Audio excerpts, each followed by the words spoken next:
Hey everyone, welcome back to the channel. If you've just wrapped up a stunning Webflow project and now you're ready to hand it over to your client, today's tutorial is going to walk you through exactly how to transfer your Webflow project smoothly and securely to your client's account.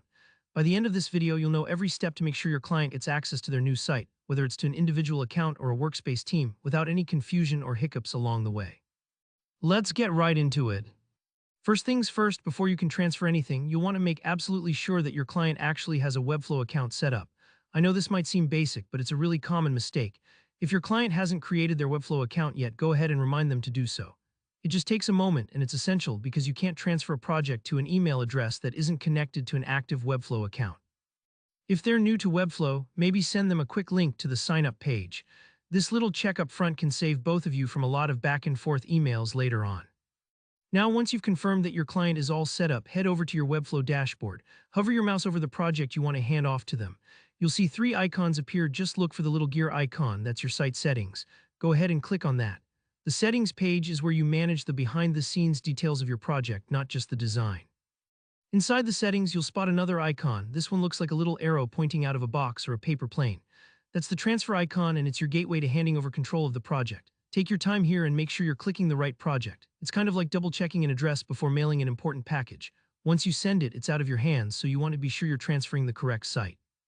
Now click the transfer icon. You'll be prompted to enter your client's email address, and remember, this needs to be the exact email they used for their Webflow account. Triple check for typos here. If even one letter is off, the invite won't go through. Alternatively, if you're working with a business that has a team using Webflow workspaces, you can also transfer your project to a workspace instead of just one person. Just select the team's workspace option, enter the workspace email, and you're good to go. This is perfect if your client works with multiple collaborators or wants to manage several sites under one roof. Once all that info is filled out, just hit the big transfer button. And that's really all there is to it. Your client will get an email invitation, and once they accept, the project will show up in their Webflow dashboard. The process is almost instant, but depending on the internet connection, it may take a moment for the email to land in your client's inbox.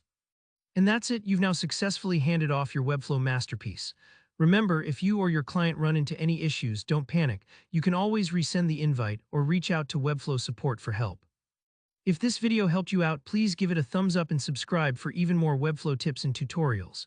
And if you have any questions about transferring projects or there's another workflow you'd like to see, drop a comment below. Thanks so much for watching, and I'll see you in the next video.